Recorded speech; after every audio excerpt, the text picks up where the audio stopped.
CA Harshita Rizwani from HR Institute of Studies. Today, we will be continuing chapter number 3 of Statistics for Standard 11 student. The name of the chapter is Measures of Central Tendency. तो students अपन ने अपने earlier session में quartile division quartiles निकालना देखा था, deciles कैसे निकालते हैं, परसेंटाइल कैसे निकालते हैं वो देखा था, राइट। मैंने आपको फॉर्मूलाज बताई थी और ये भी बताया था raw data, ungroup data and discrete data और कंटीन्यूअस डेटा के लिए कैसे फाइंड करते हैं, जिसका अपन ने एक एग्जांपल किया था और वो डेटा कैसा था, रॉ डेटा। मतलब रॉ डेटा के लिए अपन परसेंटाइल, डिसाइल और क्वार्टाइल्स कैसे फाइंड करेंगे, ये मैंने आपको समझा दिया था। आज अपन स्टार्ट करेंगे इलस्ट्रेशन नंबर 26, जिसमें आपको जो डेटा दिया हुआ है वो कैसा है, कंटीन्यूअस डेटा।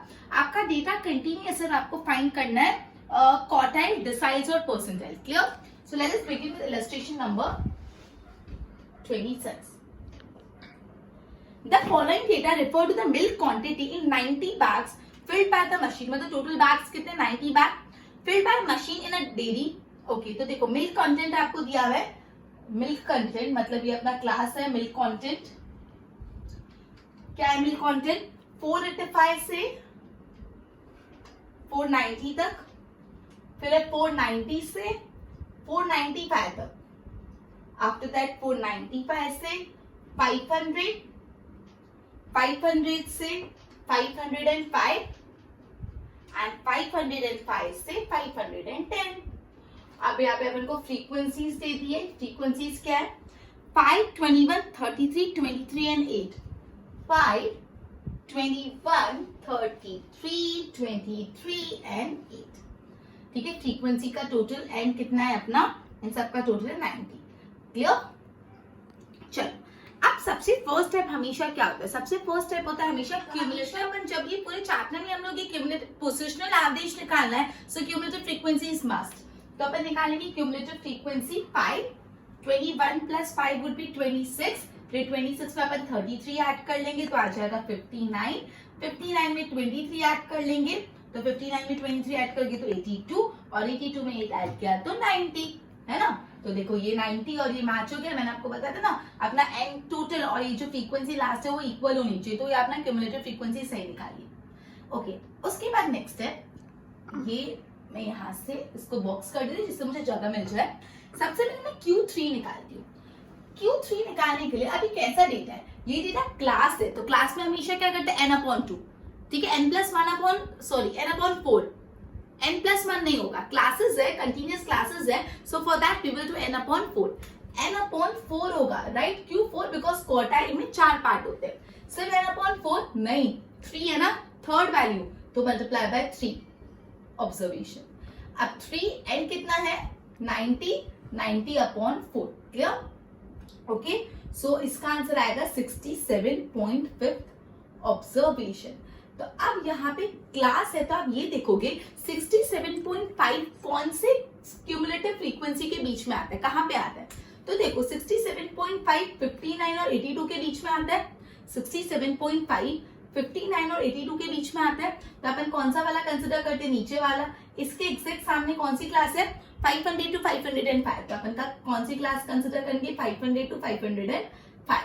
अब अपन इसमें L निकाल देंगे, L इज 500, फिर निकालते हैं अपन क्यूमुलेटिव फ्रीक्वेंसी। क्यूमुलेटिव फ्रीक्वेंसी कौन सी लेते हैं, ये क्लास के सामने वाली क्यूमुलेटिव फ्रीक्वेंसी नहीं, उसके ऊपर वाली लेते हैं। ठीक है, तो 59 अपन ऑलरेडी कर चुके हैं, राइट। फ्रीक्वेंसी कौन सी लेते हैं, एग्जैक्ट ये क्लास के सामने कौन सा है, 23, राइट। और क्लास कितना है, 500 से 505 इज 5। ठीक है, तो ये डेटा लिख दिया। अब मैं इसको फॉर्मूला में डालती हूँ। क्या फॉर्मूला है, Q3 is equal to L plus 3n/4 minus CF divide by frequency multiply by C, right. तो चलो L कितना है, 500। अब तो बस फॉर्मूला में डालना है 3n/4, तो अभी अपन ने निकाला ना 67.5, तो डायरेक्ट लिख दो, minus cumulative frequency 59 divide by frequency 23 multiply by 5, तो 500 प्लस 67.5 माइनस 59 करोगे तो आएगा 8.5 divide by 23 multiply by 5। Next step क्या होता है, नेक्स्ट स्टेप में ये 8.5 मल्टीप्लाई बाय 5 कर लोगे तो वो आ जाएगा 42.3 डिवाइड बाय 23। अब 500 प्लस 42.3 डिवाइड बाय 23, आपके पास कैलकुलेटर है तो कोई टेंशन नहीं, डायरेक्ट कैलकुलेशन कर लो। 1.8478, इन दोनों को ऐड करेंगे तो 501.8478। अब हमेशा अपन को कैसे लिखने का, राउंड फिगर लिखने का, ठीक है।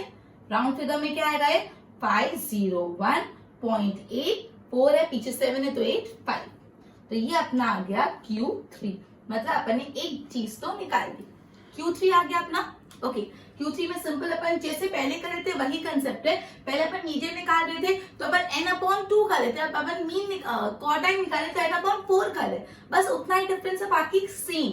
अब अपन निकालते हैं D2 सेकेंड डिसाइड, तो फॉर दिस मेरे को एक बार के लिए ये रब कर लेती हूँ।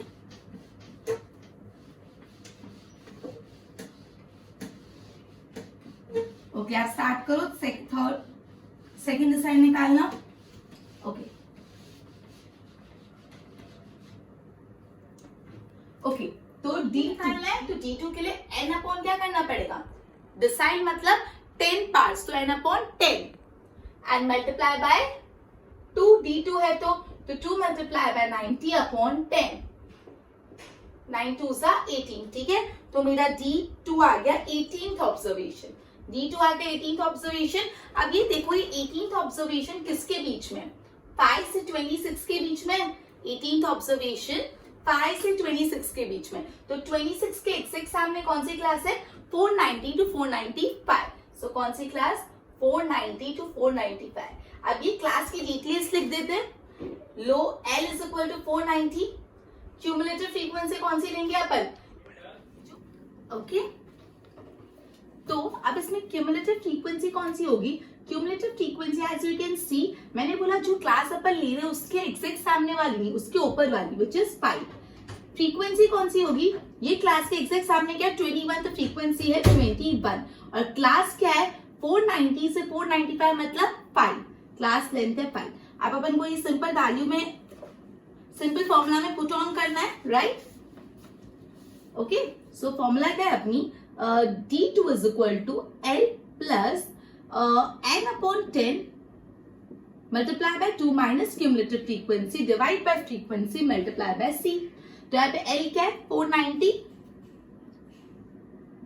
2n/10 कितना है, 2n/10 है अपना, अपन ने ऑलरेडी निकाला 18, minus cumulative frequency is 5 divide by frequency मतलब 21 मल्टीप्लाई बाय C मतलब 5।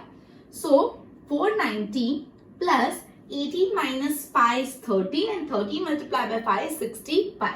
So 65 divided by 21, 490 plus 65 divided by 21 आ जाता है 3.0952, right? तो 490 plus 3.0952 it is 493.1, ठीक है। ये 09 है तो मैं 0 को +1 कर ले रही हूँ, which is 1। तो ये अपना आ गया the value of D2 second this side. अभी अपन को क्या फाइंड करना है, 55th परसेंटाइल P55 फाइंड करना है, ठीक है। तो in the similar pattern upon P55 find करेंगे। अपना ये जो टेबल अपन ने बनाया है क्यूमुलेटिव फ्रीक्वेंसी वाला, वो तो सेम ही रहेगा,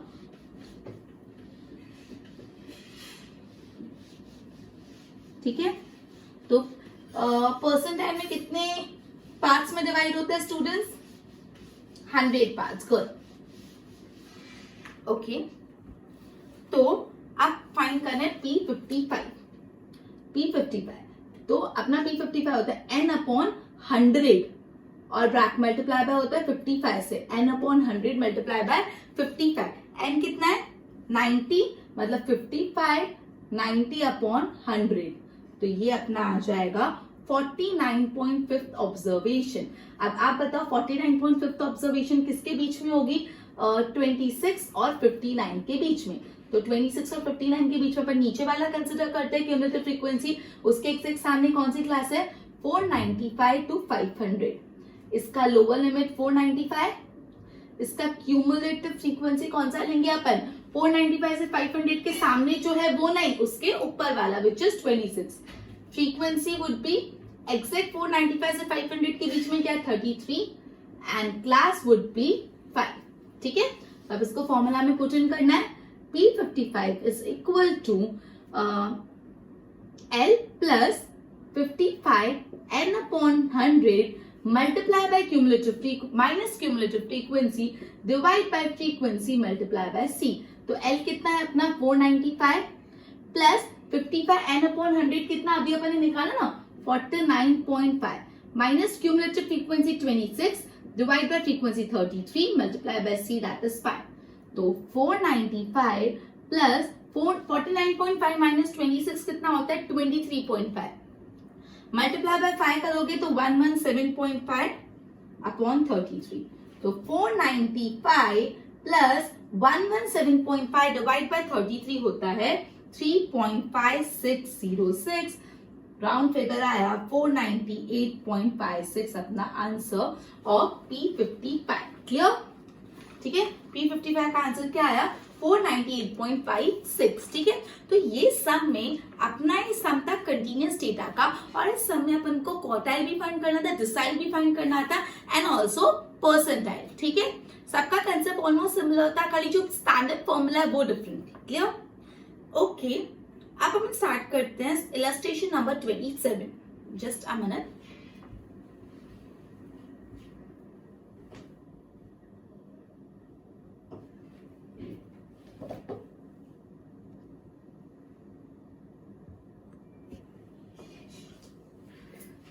Okay, now let us begin with illustration number 27. एक बार illustration number 27 स्टार्ट करो सॉल्व करना. ये जो आपका डेटा है वो डिस्क्रीट डेटा पे बेस्ड है.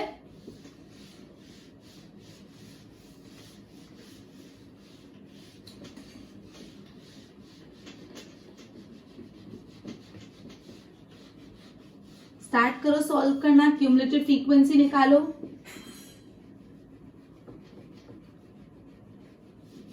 ओके,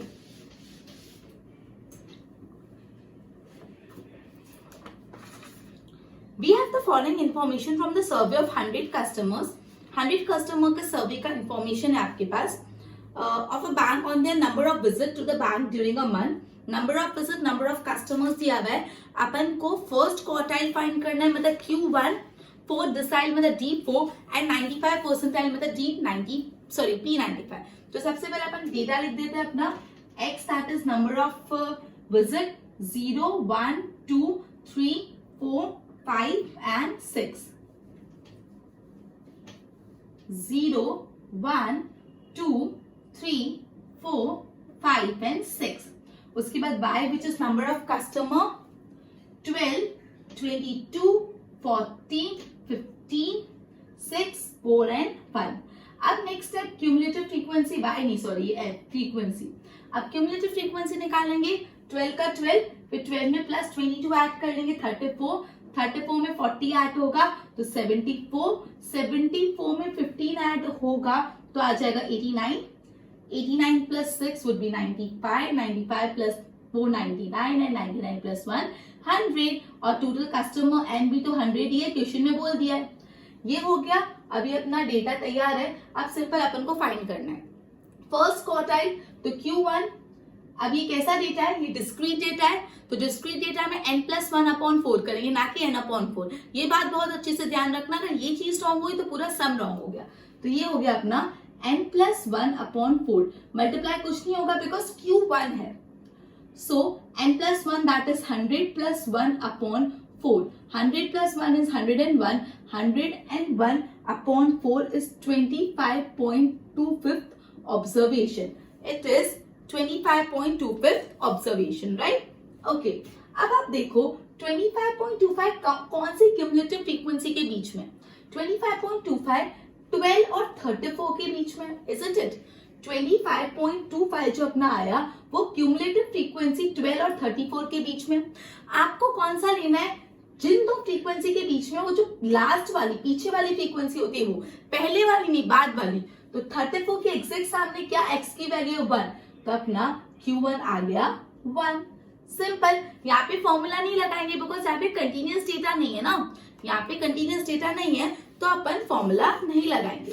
ठीक है, अपने जो पता है लास्ट सेशन में रॉ डेटा वाला किया था, रॉ डेटा वाला बल्कि थोड़ा टफ था. उसमें अगर 5.25 आता तो value of fifth observation plus 0.25 bracket value of sixth observation minus value of fifth observation, ऐसा रॉ डेटा में करना पड़ता था। कंटिन्यूअस डेटा में तो फॉर्मूला एंड डिस्क्रीट डेटा में तो सबसे इजी, ठीक है। तो ये जो क्वार्टाइल्स निकालने का कंसेप्ट है तीनों डेटा में थोड़ा डिफरेंट है, ये बाइफर्केशन याद रखना। अब निकालते हैं डिसाइड, दैट इज D4, वो भी बहुत आसानी से निकल जाएगा। क्या होगा, n+1 अपॉन क्या हो जाएगा, 10 हो जाएगा, डिसाइड है तो अपॉन मल्टीप्लाई बाय 4, तो 4 n+1 upon 10 that is 101 upon 10, तो अपना इसका आंसर आ जाएगा 40.4, 40.4 ऑब्जर्वेशन। अब 40.4 कौन सी क्यूमुलेटिव फ्रीक्वेंसी के बीच में, 34 से 74 के बीच में, किसके बीच में, 34 से 74 के बीच में 40.4। तो अपन ये बाद वाला 74 देखेंगे, उसके एक्जेक्टली सामने कौन सा x की वैल्यू है 2, तो अपना आंसर आ गया 2। Value of 4 decile is 2। Next है P95, P95 n+1 क्या हो जाएगा, डिवाइड बाय 100, बिकॉज परसेंटाइल निकाल रहे हैं, मल्टीप्लाई होगा 95 से आगे बिकॉज P95 निकाल रहे हैं। 95 n+1 upon 100 that is 101 upon 100, right? So 101 upon 100 is 1.01 which is to be multiplied by 95 and the answer comes to 95.95. तो 95.95 ऑब्जर्वेशन। सो अब अपन देखेंगे 95.95 किसके बीच में है। अब यहाँ पे अपना है 95.95 ऑब्जर्वेशन। अब आपको यहाँ पे दिख रहा है कि 95.95 ये 95 और 96 के बीच में, लेकिन 95 का सामने 4 और 96 के आगे 5, तो यहाँ पे अब अपन को थोड़ा डिफरेंट कंसेप्ट फॉलो करना पड़ेगा। क्यों फॉलो करना पड़ा, देखो ऊपर जब अपना 25.25 आया था तो 25.25 कौन से दो नंबर के बीच में, एक तो 25 और दूसरा 26। 25 और 26 दोनों 12 से 34 के बीच में है ना। उसके बाद ये आया था 40.4, तो 40.4 में 40 और उसके बाद 41 नेक्स्ट, तो 40 और 41 जो अपन ने करा था वो दोनों 34 से 74 के बीच, मतलब 40 भी इसमें आ जाता है और 41 भी इसके अंदर। लेकिन यहाँ पे अलग क्या है, 95.95 में एक 95 है और दूसरा वैल्यू है 96, और 95 और 96 देखो, 95 और 96 एक यहाँ पे और दूसरा यहाँ पे, मतलब 95 अपना ये है लेकिन 96 दूसरा है। तो इसलिए अपन इसमें जो अपन रॉ डेटा के लिए कंसेप्ट फॉलो करते थे वो क्या, value of, just a minute, हाँ, value of 95 observation plus 0.95 multiply by value of 96 observation minus value of 95 observation. Value of 95 observation कौन सा है, 4 प्लस 0.95, वैल्यू ऑफ 96 ऑब्जर्वेशन मतलब this which is 5 minus 4 that is value of 95 observation. 4 plus 0.95, 5 minus 4 1, 4 plus 0.95 1 is 0.95 and the answer is 4.95। ये अपना आ गया P95। अब यहाँ पे एक चीज बहुत अच्छे से ध्यान रखना कि आपको ऐसा करना है कि डायरेक्टली लिख देना, उसका कंसेप्ट बहुत क्लियर है। आप अपना वैल्यू देखो 25.26, 25.26 मतलब 25 और 26। अब 25 और 26 दोनों क्यूमुलेटिव फ्रीक्वेंसीज में देखो तो 25 और 26 दोनों 12 से 34 के बीच में, मतलब जो 34 है उसमें 12 से 34 के बीच में 25 भी आ रहा है 26 भी आ रहा है, तो हम लोग डायरेक्ट 34 का लिख दिया। लेकिन ये जो 95 और 96 था वो 95 और 96 वैल्यू, अब 95 ये रहा और 96 नीचे आएगा, जब ये डिफरेंट आ जाता है तब ये कंसेप्ट फॉलो करते हैं। मतलब जब यूजुअली एकदम बॉर्डर वाला क्यूमुलेटिव फ्रीक्वेंसी आ जाता है ना तब ये चीज करना पड़ता है, right. Okay, next sum. Okay, तो अब हम स्टार्ट करते हैं with illustration number 28, right. Upon illustration number 27 अभी क्या, illustration number 20। Let us read the question. The following table shows the data about the monthly travelling expense in a sample of 50 local bus custom commuters. मतलब 50 local bus commuters का कितना monthly travelling expense है वो दिया है। चलो पहले data लिख दे। चलो इलस्ट्रेशन नंबर 28। तो सबसे पहले आपको यहाँ पे क्लासेस दी हुई है, मंथली एक्सपेंसेस हैं, monthly expense 350 to 500, okay, other one is 500 to 650, then 650 to 800, 800 to 950, 950 to 950 and above, 950 and above. ठीक है, अब इसकी फ्रीक्वेंसीज लिख देते हैं. Number of commutator that is frequency है 7, 13, 7, 13, 16, 9 and 5. ओके, अब क्या फाइंड करना है, देखो पीछे. Find the limits for the expense of central 50% of the commuter. आपको क्या फाइंड करना है, limit of the expense of central 50% of commuter. ठीक है, मतलब सेंट्रल 50%, सपोज ये अपना है बीच के 50%. तो अगर मैं इसको Q1, Q2, Q3 फॉर्म में डिवाइड करूं, तो मैंने आपको बताया था Q2 होता है ना, वो एक्सेक्ट सेंटर में होता है. लेकिन अपन को सेंटर 50% की लिमिट फाइंड करनी है. ये पूरे का सेंटर ये है, तो लिमिट क्या होगी, this which is Q1 and Q3. मतलब फर्स्ट में आपको Q1 और Q3 निकालना है. यही यहाँ पे मेन ट्विस्ट है, फिर निकालना तो आपको आता ही है. Find the limits for the expenses of central 50% of the commuter. तो सेंट्रल 50% ऑफ कॉम्यूटर आपको पूछे, बीच के 50% निकालने हैं, तो आपको क्या निकालना पड़ेगा, Q1 and Q2. For any variable central 50% observation हमेशा Q1 और Q3 के बीच में होते हैं, बिकॉज Q2 सेंटर में, तो लिमिट मतलब दिस और दिस के बाजू की लिमिट है. सो जब भी आपको सेंटर 50% की लिमिट पूछे तो Q1 और Q3 निकालना है. तो सबसे पहले फर्स्ट क्वेश्चन स्टार्ट करें Q1 Q3 निकाल के. चलो, ओके, तो cumulative frequency 7, right. 13 plus 7 is 20, 20 plus 16 is 36, 36 plus 9 is 46, sorry 45, right, and 45 plus 5 is 50. इन सबका टोटल भी 50 है. This and this are match, so it's मतलब हो गया अपना. अब अपना अपन निकालते हैं Q1. Q1 is equal to, अब n अपॉन 4 आएगा, बिकॉज ये क्लासेस है, कंटिन्यूस क्लासेस है, और यहाँ पे तो कुछ नहीं बिकॉज 1 है. सो n upon 4 which is 50 upon 4, right. तो 50 अपॉन अगर अपन 4 करेंगे तो अपना आंसर आएगा 12.5, 12.5 ऑब्जर्वेशन. अब आप देखोगे 12.5 कौन सी क्लास में आता है क्यूमुलेटिव फ्रीक्वेंसी में, आप देखोगे जस्ट अ मिनट. ओके, तो 12 और 5, तो कौन सी दो वैल्यूज है, 12 और 12 के बाद 13. 12 और 13 कौन सी क्यूमुलेटिव फ्रीक्वेंसी में आ जाएगी, 7 से 20 के बीच में आ जाएगा. 12 और 13 दोनों ही आ जाएंगे. सो 7 से 20 अपन कौन सा लेंगे, 20 वाला. 20 के सामने है 500 to 650, तो ये अपनी क्लास. इसका लोअर लिमिट 500, इसका क्यूमुलेटिव फ्रीक्वेंसी कौन सा लेंगे, 7. इसका frequency would be 13 and class would be 500 से 650 वुड बी 100, सॉरी 150, राइट. तो अब तो फॉर्मूला में डालना है Q1 इज इक्वल टू, क्या लिखोगे, Q1 is equal to L plus n upon 4 minus CF upon frequency multiply by C. बहुत बार कर चुके. 500 n plus 4 is 12.5 minus cumulative frequency 7, frequency is 13, multiply by C is 150. So ultimately बहुत बार अपन calculation कर चुके, इसका आप आंसर निकालोगे तो आ जाएगा 563.46. Simple calculation. अपन ने लास्ट दो सम भी ऐसे ही किए. सिमिलरली अपन निकाल लेंगे Q3. कैसे निकालेंगे Q3, सेम n अपॉन 4, लेकिन आगे क्या मल्टीप्लाई होगा, 3, बिकॉज अपन Q3 निकाल रहे हैं. सो n अपॉन 4 तो अपना आ गया था 12.5. सो 12.5 मल्टीप्लाई बाय 3 कर लोगे विच इज 37.5. 37.5 मतलब 37 वैल्यू और वैल्यू ऑफ 38 ऑब्जर्वेशन. 37 के बाद 38, 37 और 38, 36 और 45 के बीच में आ जाएंगे. तो नीचे वाला लेंगे 45 विच इज 800 से 950.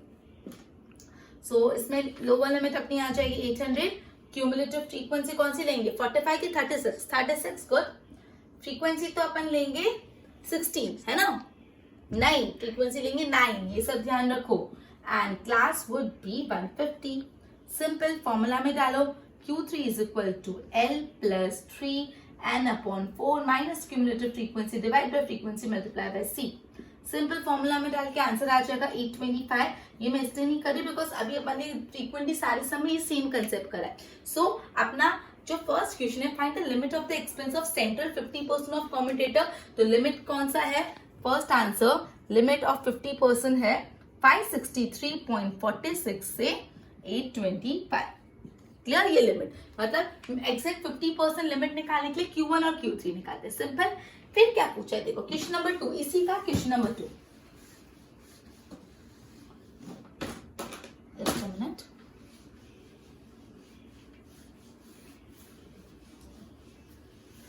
फिर बोला है find the minimum expense of the highest spending 50% computer.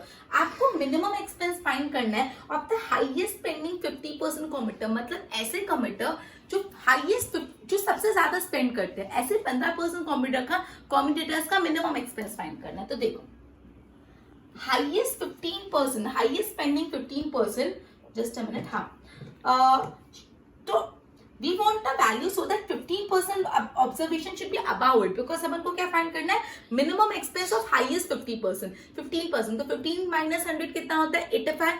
तो सपोज यहाँ पे मैं 85 लूं तो ये मेरा लेस देन 85 और ये मेरा मोर देन 85। मोर देन 85 मतलब बाकी का 15%, मुझे तो 15% का मिनिमम एक्सपेंस फाइंड करना है, तो मैं फाइंड करूंगी P85। अपन फाइंड करेंगे, वो टोटल 100 पार्ट्स में डिवाइड कर दिया, तो अपन फाइंड करेंगे P85, ठीक है। अब P85 कैसे फाइंड करते हैं, ये आपको करना है होमवर्क में, क्योंकि बहुत ही सिंपल है P85 निकालना। अपन ने जस्ट इसके पहले P95 निकाला था शायद से लास्ट सम में, सो P85 निकाल दोगे तो यहाँ पे यही रिकॉग्नाइज करना था कि आपको P85 निकालना है, तो आपको मिनिमम एक्सपेंस मिल जाएगा और 50% and above observation. Next question number 3, find the minimum, find the maximum expense बोला, find the maximum expense of lowest spending 10% commuters, lowest spending 10%, मतलब say for example ये 10%, ठीक है, तो इसका कम वाला पार्ट लोवेस्ट हो जाएगा, लोवेस्ट स्पेंडिंग, और बाकी का जो है वो 90% हो जाएगा। लेकिन अपन को बाकी का नहीं, अपन को लोवेस्ट स्पेंडिंग फाइंड करना है, तो इसमें अपन निकाल देंगे D10, इसमें अपन निकाल देंगे D10, लोएस्ट है इसलिए D10 निकाल दिया अपन ने, ओके।